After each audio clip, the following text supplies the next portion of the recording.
Hello and welcome to Spardha Lines, your one-stop destination for the civil services preparation, UPSC, KPSC and other relevant examinations.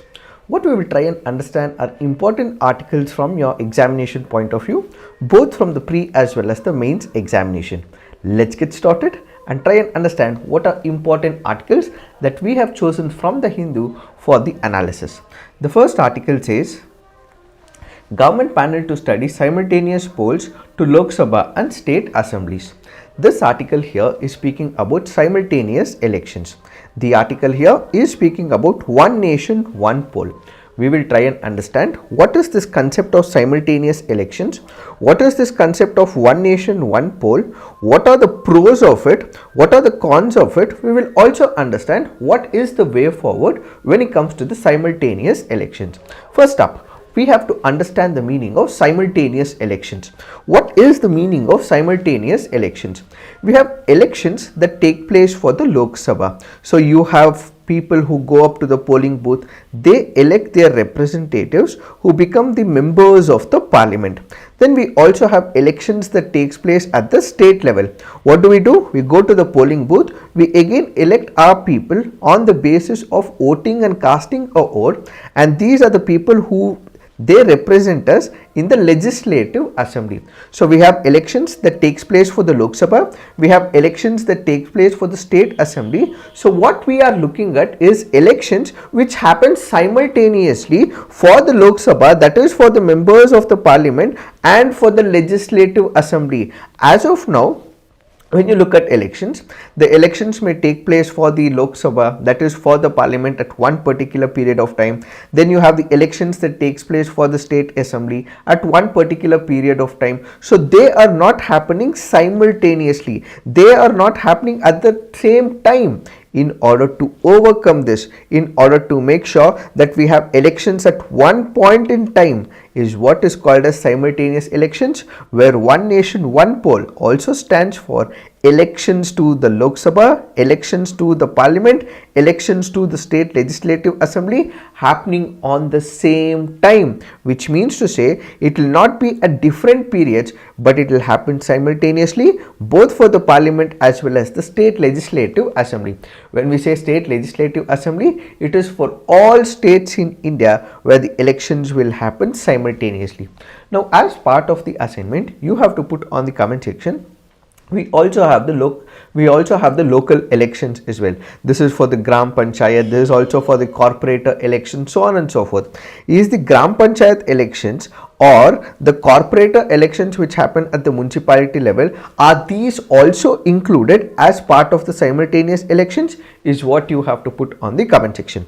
So what is simultaneous elections? Simultaneous elections are elections that takes place simultaneously at the same time, both for the parliament as well as for the state legislative assemblies. When you look at India after independence, is this concept of simultaneous elections new? No, nothing like that, because when you look at 51 and 52 elections, what we had as that particular moment of time was simultaneous elections which happened on its own. So in 51 and 52, we had simultaneous elections taking place in the Lok Sabha. We also had it for the state assemblies as well. So immediately after independence, where elections took place for Lok Sabha, it also took place for the state assembly. So this had simultaneous elections. Then we also have it in 57 as well, we also have it in 62 as well. So for all these years of 51 and 52, then subsequently in the year 67, then subsequently in the year 62 and even till 67, what we had was simultaneous elections. So 51 and 52, then subsequently in the year 57 and in 62, what we had was simultaneous elections. This went on up until 67, but in 67 something else happened. What happened? We had couple of state assemblies which were dissolved. Then in the year 70s and onwards, we had the central government which also witnessed dissolution as well. So what are we speaking about? We are speaking about simultaneous elections. What are we speaking about? We are speaking about one nation, one poll, and this one nation, one poll or the simultaneous elections were taken place since 51 and 52, went on till 57 67, even in 62, we had simultaneous elections, but from 67, there were a couple of state assemblies which were dissolved. Then we had the state elections which were immediately dissolved in couple of states, and at the same time the central government was also dissolved from 70s, so on and so forth. And as a result, this simultaneous elections which happened from the first Lok Sabha and up until third Lok Sabha was resolving, and as a result this concept of simultaneous elections was not implemented after 67 because the state assemblies were dissolved, the Lok Sabha was dissolved, and ultimately this concept came to a halt because of dissolution that was happening at the state levels as well as at the national level. So is this concept something new? No. The Election Commission of India in the past has suggested the idea to conduct the Lok Sabha and the elections to the State Legislative Assembly together in its 1983 report. It is not that the government has come up with this proposal right now. Even in 1983, the Election Commission of India did come up with this proposal. In 1999, the Law Commission headed by Justice B.B. Jeevan Reddy said, we must go back to the situation where the elections to the Lok Sabha and all legislative assemblies are held at once. So remember, whenever you're writing your answers in the mains, you also have to back it up with data as well as reports. Let's say if there is anything to do with the governance, in that case you have to back it with the second Administrative Reforms Commission, or let's say for example we are speaking about the governor powers, we are speaking about the federal principle, back it up with the Sarkaria Commission report. So anything, any law that is being proposed or any law that the government is planning to come up with, you have to back it up with the Law Commission reports. Even for the Uniform Civil Code has been in use. So there are law commissions which have also spoken about it. You also have justices who have also spoken about it. Let's say for example, if I have to speak about the Uniform Civil Code, we have Justice Ruma Paul who has also given her viewpoint as well. Or let's say we are speaking about demonetization. We have a former RBI Governor Raghuram Rajanji who has also spoken about the demonetization. So whenever you have a topic, whenever you have a particular topic that you are discussing, back it up with data, with reports and about laureates of that particular profession speaking about it. So even in the present situation, we have the Law Commission which has backed it, we have the Election Commission which has also backed it as well. Let's go back to the year 2003. Prime Minister Atal Bihari Vajpayee deliberated on the issue with Congress President Sonia Gandhi, but it failed to take off. It did fail to take off as well, and it ultimately was not into implementation. Subsequently, in 2015, the idea was backed in a Parliamentary Standing Committee report. It was further supported by Niti Aayog paper in 2017. It said, periodic elections lead to policy paralysis due to imposition of the Model Code of Conduct and huge expenditures. So this is the wordings of the Niti Aayog as well as the Parliamentary Standing Committee. Now what is that we will focus on? We will focus on arguments which says that yes, simultaneous elections have to take place. We will also look at arguments and say that simultaneous elections need not have to take up. We will also look up at global picture. We will also see what is the way forward when it comes to the simultaneous elections. Let's look at arguments which say that yes, these simultaneous elections will have to take place. The first argument is in terms of expenditure. Let's say we have to conduct the elections to the Lok Sabha, where it is charged from the central government, that is from the Consolidated Fund of India. Whenever the elections takes place, it requires huge expenditure. If we go back to the 14th Lok Sabha, the amount of money that the exchequer had spent was far in excess of more than 4,000 crores. So whenever elections are being conducted, it requires huge number of people to be employed, security personnel to be employed, arrangements will have to be made, security apparatus will have to be put into picture, EVMs will have to be developed, papers will have to be developed. So there is a lot of money that goes into the process of democracy's major process, and that is elections. So when elections are present, we have expenditure that the state incurs. As I told you, for the 14th Lok Sabha that we had an expenditure of more than 4,000 crores. If there are no simultaneous elections, it means that a person will have to put in his hard money, that is the tax money, and this is being used by the government to conduct the elections. So when we speak of simultaneous elections, what exactly happens? A person, let's say for example, I as a person will be going to that particular polling booth. In the polling booth, it is not just there is one EVM machine, there are two EVM machines that will be placed. So I would go to that polling booth, I will be casting my vote for the Lok Sabha elections. I will also be casting my vote for the MLA elections as well. So whenever there is elections, you will just have one EVM machine. You go and press that particular button, you will vote for your candidate as well as for the political party. So you vote at once for the Lok Sabha or for the state elections. But when it comes to the common or the simultaneous elections, what you will have is two EVMs. In these two EVMs, there will be one particular EVM which will be for the Lok Sabha. Its candidates will be listed, and in another EVM, what you will have is this EVM which will be standing for the state legislative assemblies. So if there are people who go up and vote on the simultaneous elections, this will give rise to voter turnout. Why? Because they need not have to keep coming to the election booth every now and then. So I go to the polling booth, I start voting for a political party to the national party. I may also vote for a regional party at the same location. So I need not have to come every now and then. This also means it will give boost to voter turnout. Let me give you examples. Let's say for example, if you look at Bengaluru Central or the Bengaluru North, the amount of turnout or the number of people who are coming out and voting in elections is barely 50%. So is it the right exercise of democracy? Is it the right exercise of the elections? No, you need maximum number of people, more people, in fact 100% of the people coming over to the polling booth and casting their votes. But this is not happening in the present situation, because you have elections for the Lok Sabha separately, elections for the Rajya Sabha separately, and as a result, people are not enticed to it. People do not want to come up to the polling booths. They do not want to stand in the long queues periodically in order to overcome this. Let's have these polling booths, let's have these simultaneous elections on one single day, so that they don't have to come every now and then to cast their votes. So it will give rise to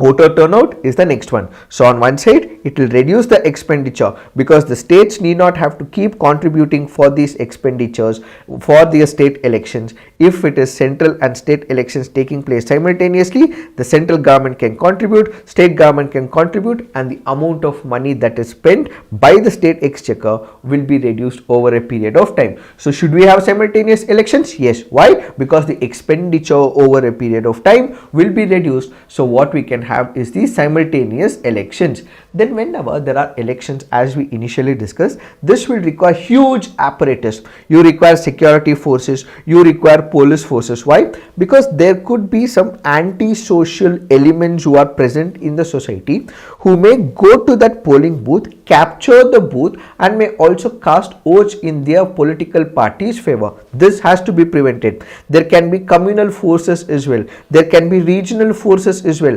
There will be people who would want to disrupt these activities in the in the central government's election proceedings. So in order to avoid all of it, what we require is the security forces. So if there is simultaneous elections, the security forces will have to be employed for the Lok Sabha elections. Similarly, they can also be employed for the state assembly elections as well. So if it is happening at the same time, the security forces will be able to take care, safeguard the interests of the democracy, the interest of the elections at the same time. So the security forces will be present, and when simultaneous elections happen, we will be calling the security forces all in all only once, and they need not have to keep coming every time and again. So security forces will be called only once, and as a result, what we can have is this exercise which will be conducted only once. So what we can have is the simultaneous elections.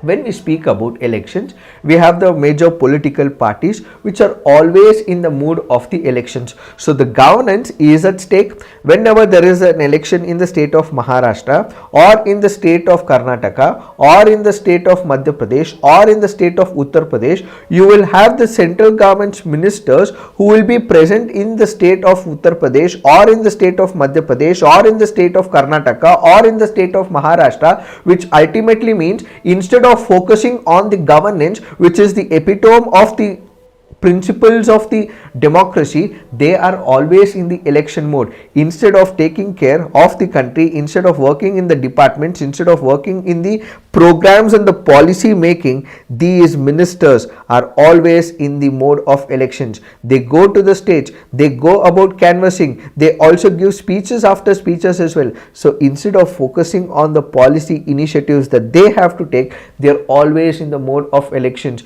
You will have people employed, a battalion of people who will be employed and assisting them. So who will take care of the governance of the country when constantly the politicians who have to make policies, implement the policies, bring welfare schemes and programs are always in the mode of elections? It is the governance which is at stake, and as a result, in order to avoid it, let's have simultaneous elections. So once and for all, for the Lok Sabha, for the Rajya Sabha, for the Lok Sabha, for the state assemblies, what we will have is simultaneous elections. These people will engage in the election campaign, and ultimately everything will get concluded at one single go. As a result, these elections should happen simultaneously.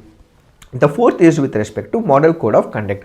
What happens in model code of conduct? Whenever there is model code of conduct that is in implementation, the government of the day, whichsoever is the political party, will not be able to develop new schemes and programs. It will not be able to appease to the people as well for a specific period of time. So it is the development activities which are on hold, which are at stake. They will not be able to take on or carry out any of the developmental activities.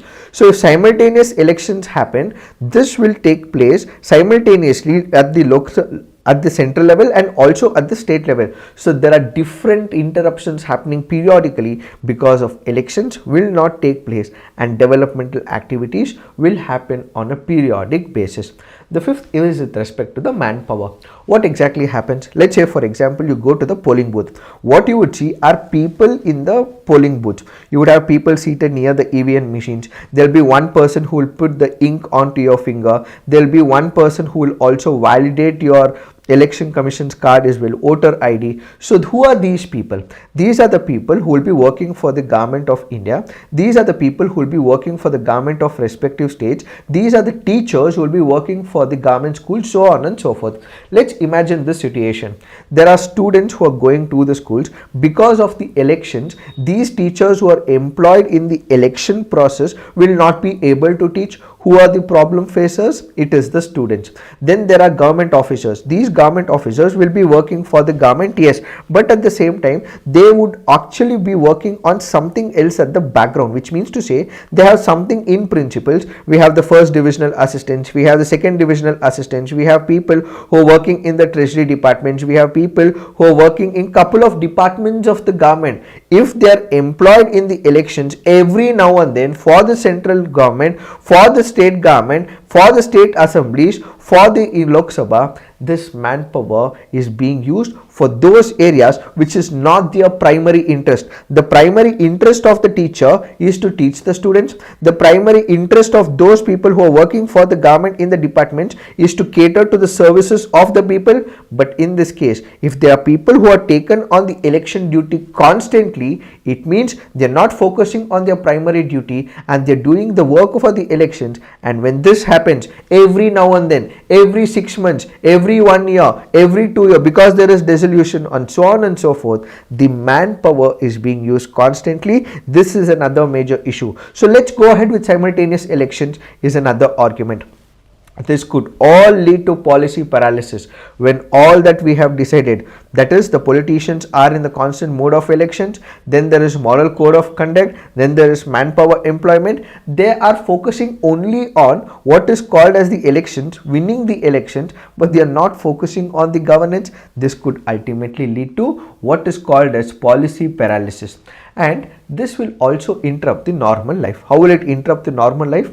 Whenever you are in the election canvassing mode, you will have huge number of placards that will be put up. You will also have politicians who come up. They give speeches after speeches. Whenever they go and file their affidavits, whenever they are going to file their nominations as well, you will have huge number of people, a large battalion. This will also create traffic interruption as well. And in a city like Bengaluru, which is already facing a lot of traffic, if there are these canvassing that is taking place simultaneously, then it also leads to a lot of problems as well. Traffic is is a major issue. Then there will be speeches after speeches that will be given by the leaders. This is another interruption if it is causing a traffic problem as well. So the normal life gets interrupted because you will have a central leader coming up to the state, and you will have the star campaigners who will be coming up to the state. This will interrupt the normal life. So in order to prevent it, what we can go ahead is with the simultaneous elections. So once and for all, we will have the central government elections, we will have the state government elections. These elections will take place, and ultimately we will finish off the elections at one single go. This can also give rise to communal issues. How communal issues? Whenever there are elections, despite the representation of the People's Act barring people from entering into the election mode, for example, in terms of the negative connotation, they should not have corrupt practices, they should not be bribing the people, they should not be igniting passions of the people in the name of religion, in the name of caste, in the name of language, in the name of ethnicity, race, so on and so forth. But when elections happen, people also start simultaneously invoking the religion. There are communal forces who are present. Basically, they want to get the vote bank into their kitty. So what could happen? They give these aggravating statements, they give these aggressive statements, pitting one section of the people against another section of the people, leading to volatility in the society. So when communal forces, regional forces start acting, this could also become a major problem. If there are more elections, more number of people will be invoking these issues, and ultimately more volatility in the society. If we have simultaneous elections, once and for all, this can be concluded, and what we will have is representatives representing us in the Lok Sabha and in the state assemblies. So these are the arguments which are important, and that is why simultaneous elections have to take place so that all these negativities can be completely eliminated. What we also have to focus is another set of arguments, which is no, these simultaneous elections should not be taking up. Why? That is because this is against the principle of federalism. How? Let me give you an example. Let's say, for example, what is the concept of federalism? We have the central government and we also have the state government. This is also part of the basic structure doctrine. What if there is one state government where there is formation of the government? What if there is coalition forces that have come together? There are coalition forces who might have formed as a basis of an ideology, but now this ideology gets dissolved. One of the partners or the coalition partners within the government, they are trying to drift away from their ideology. So there is another political party which may not like it. So as a result, they will come out of it, and there is hung assembly. There are no other political parties who are able to form the majority in that state, and as a result they will want to seek the fresh elections. So if the state governments want to seek fresh elections and there is stability at the central level, why not seek for the state elections? Because there is dissolution of that particular state government. If the state government is not dissolved, if they are not able to go to the fresh elections, this is against federalism, because there might be stability at the central level, but at the state level there is no stability. So we will go to the people, ask them, seek their mandate freshly, so that we can actually have a full term of 5 years. So if it is not done so, it is against federalism, says Qureshi, who happened to be the former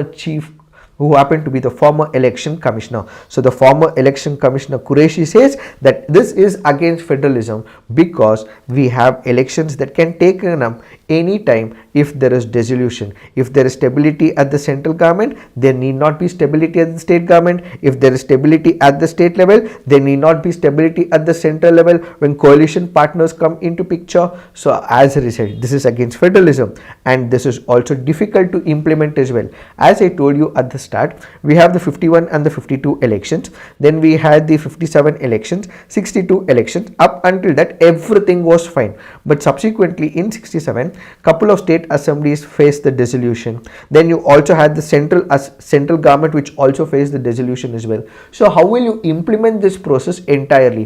What if at the second year or the third year, the state governments at couple of states For example, we have as many as 28 states. So as many as 28 states, all of them go into simultaneous elections along with the central government. What if there are 2 to 3 states which happen to witness dissolution? So how will you take care of it? What if there are 5 to 6 states which face dissolution? How will you take care of it? Does it mean the other set of states will also have to be dissolved because these states, that is 5 to 6 states, have been dissolved? They have an hung assembly. So how am I going to take care of it? What if elections have taken place? There is no majority for one political party in couple of states. So does it mean that we have to go through the elections once again? So there is practical implementational flaws, there are practical implementational lacunae, there are confusions that could be raked up if there is hung assembly in couple of states in India, and as a result implementation is difficult. The third concept is with respect to the voter behavior. What happens in India? In India, we also have a certain level of people who may be illiterate. When I say illiterate, these people may not know what is happening in reality. They are contributing in their own ways for the glory of our country, but they may not follow what is happening at the national level. They may also not follow what is happening at the state level. Even if they follow, they may equate what is happening at the state level to what is happening at the national level. They may equate what is happening in the national level to what is happening in the state level. Now what if I am a person who, I am an illiterate person, I may not know what is happening at the state level or at the national level. I go to the polling station and I see 2 EVMs. So I might be seeing only the national issues. I don't know what are the regional issues. We know for the fact that the regional issues are totally different from the national issues. If I am speaking about national issues, it is about defense, it is about external affairs, it is about communication. If I am speaking about the state level issues, it is about agriculture, it is about welfare schemes and programs. But what if I see both these issues as same? When I go to the polling booth, I have 2 EVMs that are placed, so I know only about national issues. So when I'm voting for the state elections, I will press the same political party's symbol, and as a result the regional parties will also suffer. In fact, there have been analysis that have been conducted that if there are simultaneous elections, there are national parties which will also have more control over the elections because they're constantly in the limelight, and this also means that the regional political parties may not be favorable, and this could be a major threat to the democracy. The regional parties will have to stay. They're here to stay because they voice out the concerns of the local political parties and the local issues. If it is only the national parties which take control over it, the regional parties will face the issue. And at the same time, if I am an illiterate who going to the polling booth, I may only see that both these elections are simultaneously taking place. I may not apply my individual mind and I can vote for the same political party and then come out of the polling booth, and as a result this will ultimately reduce accountability of the election representatives, and as a result they know for the fact that for the next 5 years nothing would happen to us. We as a political party will be getting the votes of the people, so for the next 5 years we can do whatever we wish to do so, and there will be lack of transparency in the system, and at the same time this will also reduce the accountability as well.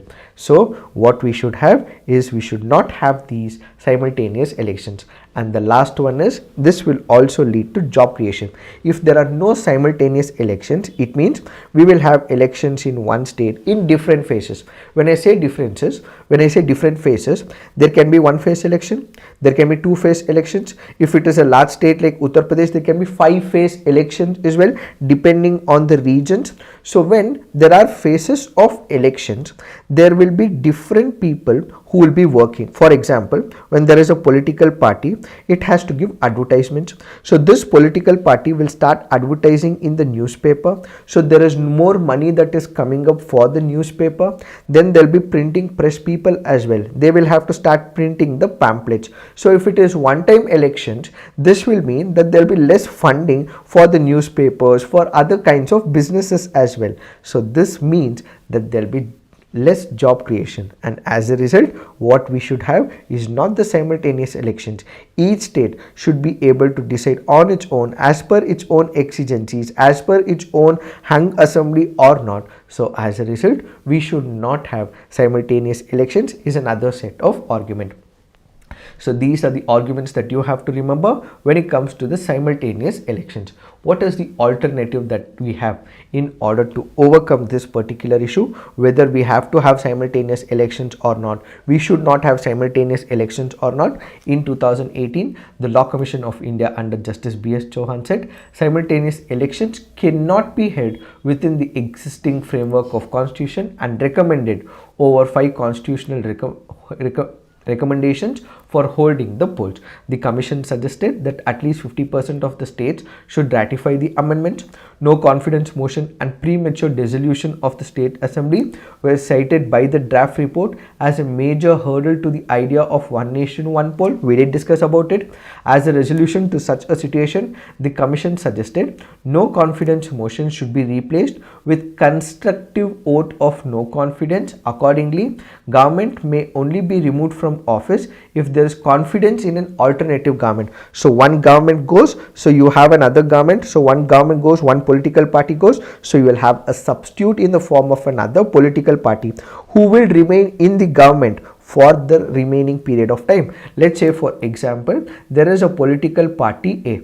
This political party has coalition with couple of other political parties. So now they are not confident, so there is no confidence in this particular coalition. So what would happen? They will be out. So you will have a party B that will immediately step in. They will form a coalition, so they will be remaining in office for the remaining period of time. So A will govern for about, let's say, 3 years. We only have about 2 years remaining. So this B, which happens to be a shadow government, or it is also called as alternative government, will remain for the remaining period of time, which is for about 2 years, 3 years or whatsoever. In case of midterm elections, the commission suggested the new Lok Sabha or state assembly should not be allowed for the entire term of 5 years, but only for the remainder of the previous term. We did discuss just now. And in terms of synchronization of dates of elections, it was recommended by the commission that if simultaneous elections cannot be conducted, then all elections falling due in a calendar year should be conducted together. These are some of the recommendations as an alternative. As part of the assignment, you have to put on the comment section in which of the countries globally do we have simultaneous elections taking place simultaneously at the central level as well as at the provincial level. Do they have the law? Please put it on the comment section. So if at all this has to be implemented, if at all the simultaneous elections have to come into practical reality, all the stakeholders' opinion will have to be taken up. The major stakeholders would be the states, the major stakeholders would be political parties, the major stakeholders would be representatives of these political parties. Their opinion will have to be taken up. Only after that, constructively, this proposal will have to be implemented, is what is this article all about. Now let's look into the next article. This article here is speaking about one of the folk festival or the folk art which is called as Pulikali. As the very name denotes, what is Pulikali? It is nothing but tiger dance. Puli is basically here standing for tiger. Where is this folk art famous in? This folk art is practiced in the state of Kerala. This is conducted in the state of Kerala, and this is done to entertain people on the occasion of Onam. They dance to the rhythm of traditional percussion instruments such as Takil, Uduku and Chenda. As you can see from the image, the theme is tiger hunting. So you will have hunters, you will also have people who will dressed up like tigers. So it is that folk art which happens in the state of Kerala, and the theme is on the basis of tiger hunting. The folk art is mainly practiced in the state of Thrissur district in Kerala. The origin of Pulikali dates back to over 200 years when Maharaja Ramavarma Saktan Tampuran, the then Maharaja of Cochin, is said to have introduced this folk art. All these points are very important from the preliminary examination point of view. Apart from Pulikali, which happens to be a folk art in the state of Kerala, there are other important art as well, which includes Kathakali, Kalaripayattu, Kudiyattam, Theyam, Mohiniyattam, Tullal, Padayani, Thiruvattirakali and Chakkayar Kootu. These are other arts from the state of Kerala. This can be prospectively asked in your preliminary examination, so please remember them. Now let's look into the next article. This article says Arunachal Pradesh bans rodent catching glue traps. What are these glue traps? Let's assume for a moment that there is a rodent that you would want to catch. This is irritating you a lot. So what do? You get a gum. To tell you in simple language, it is a gum or a glue that you put up on the paper. You put in a food item, so you would put it at the corner of the kitchen or at the corner of the room or in some particular place. So you know for the fact that the rodent keeps moving in this place, so you want to catch this rodent and ultimately throw this rodent like the rats outside the house. So what do? You make use of these glue traps. So you put in a paper or a hard copy of the paper, and on this you apply the glue. You will also place a food item which is acting as a bait, and the minute the rodent see this food item, it immediately comes to eat this food item and ultimately it gets stuck in that glue. As you can see in the image, you have a piece of paper, you have the glue trap, which basically means that a food item would be put up, another species like the rodent or the bird or any other animal will come up to this particular place to eat the glue, and as a result they get stuck onto the glue. They will not be able to come out of it, and ultimately they also die as well. So what is the glue trap? It is also known as the rat bait stations.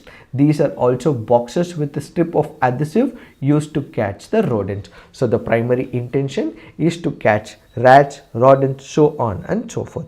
But there are a couple of concerns that this creates. What are these concerns? Whenever you are catching, let's say the intention of these glue traps is basically to catch rats in the houses or any other species of intended target. The idea can be cockroaches, it can also be rodent. So you have a particular target in mind. Apart from the particular target that you have in mind, you will also have other species as well which can come over and fall on it and ultimately die as well. How? Let's say for example, in the present situation you have the birds.